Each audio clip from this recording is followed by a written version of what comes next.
यह गणित कक्षा 12वीं प्रश्नावली 1.1 के महत्वपूर्ण उदाहरण जो परीक्षा की दृष्टि से बहुत ही महत्वपूर्ण है। तो यह है उदाहरण इसका दूसरा कि मान लीजिए कि T किसी समतल में स्थित समस्त त्रिभुजों का एक समुच्चय है। तो समुच्चय T में R बराबर जबकि T1, T2 जबकि T1 T2 के सर्वांग सम है। एक संबंध है तो सिद्ध कीजिए कि R एक तुल्यता संबंध है। यानी दो ट्रायंगल हैं T1 और T2, यानी दो त्रिभुज हैं T1 और T2 एक दूसरे के कैसे हैं? सर्वांग सम है।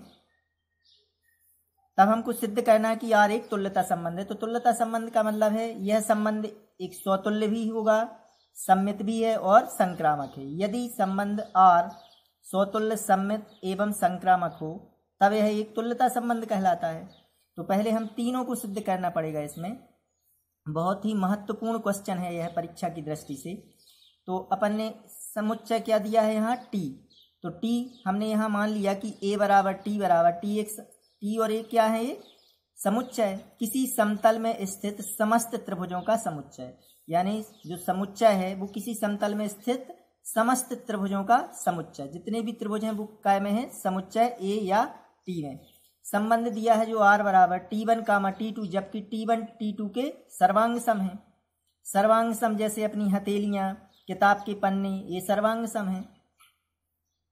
तो स्वतुल्य संबंध, इसकी स्वतुल्य संबंध की परिभाषा की all A belongs to A जब A, A belongs to R। यदि A अवयव है A का, या यहाँ A की जगह अपन T भी लिख सकते हैं कि ऑल A अवयव है A का, तब A, A अवयव होना चाहिए R में, यानी संबंध में। तो चूंकि प्रत्येक त्रिभुज स्वयं के सर्वांग सम होता है, क्योंकि जो भी त्रिभुज होगा वो स्वयं के सर्वांग सम होगा, तो इसलिए ऑल ट्रायंगल यानी T बिलोंग्स टू A, जितने भी त्रिभुज समुच्चय A में हैं तो T, T belongs to R, क्योंकि प्रत्येक त्रिभुज स्वयं के सर्वांग सम होता है, इसलिए T, T belongs to R। यानी त्रिभुज स्वयं T1 T2 के समरूप, T1 T2 के समरूप। इसका मतलब है T1 स्वयं T1 के समरूप होगा, T2 स्वयं T2 के समरूप होगा। तो अतः संबंध R स्वतुल्य संबंध है। ये हमने स्वतुल्य सिद्ध कर लिया। अब सम्मित सिद्ध करें कि यदि A भी बिलोंग्स टू R तब B, A belongs to R। यदि A भी बिलोंग करे रिलेशन में तब B, A बिलोंग करना चाहिए रिलेशन में, तब जो संबंध है वो हो जाएगा सम्मित। तो T1, T2 belongs to R का मतलब है कि T1 सर्वांग सम है T2 के। ये T1, T2 जहाँ T1 और T2 सर्वांग सम है, ये हमने सर्वांग सम का संकेत, या अपन ऐसा भी लिख सकते हैं यहाँ कि T1 सर्वांग सम है T2। तो T1 सर्वांग सम है T2 के, तो इसका मतलब जब T1 और T2 सर्वांग सम है कि अगर हम T1 त्रिभुज के लिए T2 के ऊपर रखें अगर, तो पूर्ण रूप से ढक ले, तब होते हैं एक दूसरे के सर्वांग सम। तो T जो त्रिभुज है T2 जब T1 T2 के समरूप है, इसका मतलब है T2 सर्वांग सम है T1 के। जब T1 T2 के समरूप तो T2 T1 के समरूप। तो T2 सर्वांग सम T1, तो इसको लिख सकते हैं हम कि T2, T1 belongs to R। तो T1, T2 belongs to R, तब T2, T1 belongs to R। इसलिए सम्मित क्या संबंध हो जाएगा? सम्मित। अब अपन चेक करें संक्रामक। तो संक्रामक संबंध यदि A भी belongs to R, B, C belongs to R, तब A, C belongs to R। अगर A भी बिलोंग करे, B, C भी बिलोंग करे, तब A, C बिलोंग करना चाहिए रिलेशन में। तो यहाँ हमने लिया T1, T2 belongs to R, T2, T3 belongs to R। तो इसका मतलब है T1, T2 का कि T1 सर्वांग सम है T2 के, T2, T3 का मतलब है T2 सर्वांग सम है T3 के।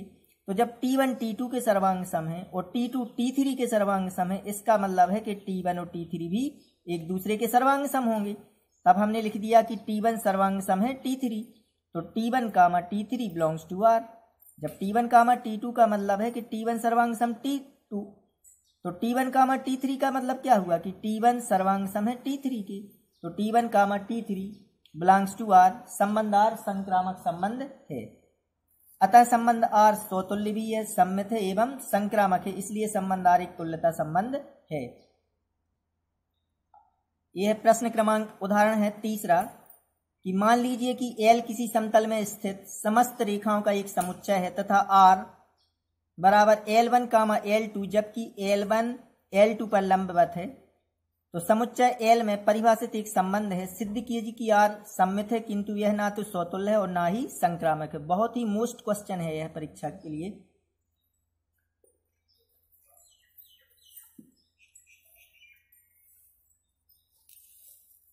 तो यह उदाहरण तीसरा कि मान लीजिए L किसी समतल में स्थित समस्त रेखाओं का एक समुच्चय है तथा R बराबर L1, L2 जबकि L1 L2 पर लंबवत है। समुच्चय L में परिभाषित एक संबंध है। सिद्ध कीजिए कि R सममित है किंतु यह ना तो स्वतुल्य है और ना ही संक्रामक है।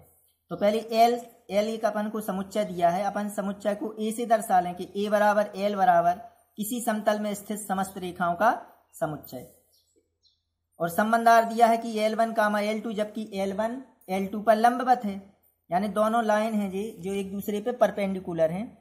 तो स्वतुल्य संबंध, इसकी परिभाषा है कि all A belongs to A तब A, A belongs to R। तो रेखा L1 स्वयं L1 पर लंबवत नहीं हो सकती, क्योंकि कोई भी रेखा रेत है वह स्वयं के समांतर हो सकती है, स्वयं के समांतर होती है, लेकिन वह एक स्वयं पर लंबवत नहीं होती, क्योंकि यह रेखा है, एक दूसरी रेखा इसी पर खींचे हम तो वो स्वयं, कोई भी रेखा वह स्वयं पर लंबवत तो नहीं होगी। तो रेखा L1 स्वयं L1 पर लंबवत नहीं हो सकती है, इसलिए L1 बिलोंग्स टू A, यानी L1 बिलोंग कर रहा है A में, लेकिन L1, L1 not belongs to R, लेकिन L1, L1 अब नहीं है काय का संबंध R में, तो इसलिए संबंध R स्वतुल्य संबंध नहीं है। और सम्मित चेक करें, सम्मित संबंध में कि यदि A, B belongs to R तब B, A belongs to R, तब होगा संबंध, सम्मित संबंध हो जाएगा। तो L1, L2 belongs to R, इसका मतलब है कि L1 लंब है L2, ये लंब संकेत बना दिया हमने, या ऐसा भी लिख सकते हैं कि L1 लंबवत है L2 पर। L1 ये L1 है और A L2 है, तो J L2 और J L1। तो L1 लंबवत है L2 पर, L1 लंब है L2 पर, तो इसका मतलब है कि L2 भी तो लंब है L1 पर, L2 भी लंब है L1 पर। तो इसका मतलब हो जाएगा कि L2, L1 belongs to R, इसलिए संबंध R क्या हो गया, सम्मित संबंध है, क्योंकि L1 L2 पर लंबवत है और L2 L1 पर लंबवत है, तो इसका मतलब संबंध R क्या है, सम्मित संबंध है। अब संक्रामक चेक करें, संक्रामक संबंध है कि यदि A belongs to R, B, C belongs to R तब A, C belongs to R, यानी अगर यह कंडीशन बनी तब A, C बिलोंग करना चाहिए रिलेशन में। तो चूंकि L1, L2 belongs to R, L2, L3 belongs to R, तो इसका मतलब है L1, L2 का कि L1 लंब है L2 पर, और L2, L3 belongs to R का मतलब है L2 लंब है L3 पर। यहाँ चित्र में देखें, यह L1 लंबवत है L2 पर, यहाँ 90 अंश का कोण बन रहा है, और L2 लंबवत है L3 पर। L1 लंबवत है L2 पे और L2 लंबवत है L3 पर, तो क्या L1 और L3 एक दूसरे पर लंबवत होंगी? नहीं, यह रेखाएं दोनों क्या हो जाएंगी, एक दूसरे के समांतर। तो यहाँ देखो L1 लंब है L2 तथा L2 लंब है L3 पर, तो L1 लंबवत नहीं है L3 पर, L1 लंबवत नहीं है L3 पर, क्योंकि L1 समानांतर है काय के L3 के। जब L1 समानांतर है L3 के, तो इसका मतलब है कि L1 L3 पर लंबवत नहीं है, तब L1, L3 not belongs to R, यानी यह अवयव नहीं है काय का रिलेशन का, तो संबंध R संक्रामक संबंध नहीं है। तो अतः संबंध R सम्मित है, किंतु यह ना तो स्वतुल्य है और ना ही संक्रामक है। यह आंसर हो गया अपना। यह है उदाहरण चौथा कि सिद्ध कीजिए कि समुच्चय 1, 2, 3 में R बराबर 1, 1, 2, 2, 3, 3, 1, 2 और 2, 3 द्वारा प्रदत्त संबंध स्वतुल्य है, परंतु ना तो सम्मित है और ना संक्रामक है। तो पहले माना समुच्चय A बराबर, इसे समुच्चय A से दर्शा लिया अपन ने कि समुच्चय A बराबर 1, 2, 3, संबंध R दिया है 1, 1, 2, 2, 3, 3, 1, 2 और 2, 3। तो स्वतुल्य संबंध चेक करें कि ऑल ए बिलोंग्स टू ए, तब A comma A belongs to are, यह स्वतुल्य संबंध की परिभाषा है। तो यहाँ एक है स्वतुल्य है, 1 2 3 है, तो यहाँ 1 कामा 1 मिल रहा हो, 2 कामा 2 मिल रहा हो, 3 कामा 3, इसलिए यह संबंध क्या हो जाएगा, स्वतुल्य। जितने भी अवयव समुच्चय ए में होते हैं वो स्वयं से रिलेटेड होनी चाहिए स्वतुल्य संबंध में। एक ही से रिलेटेड, 2 है तो 2 से, और 3 है तो स्वयं 3 ही से। तो 1 कामा 1, 2 कामा 2 और 3 कामा 3 मिल रहा है, इसके अलावा कोई हो या ना हो इससे कोई अंतर नहीं पड़ता।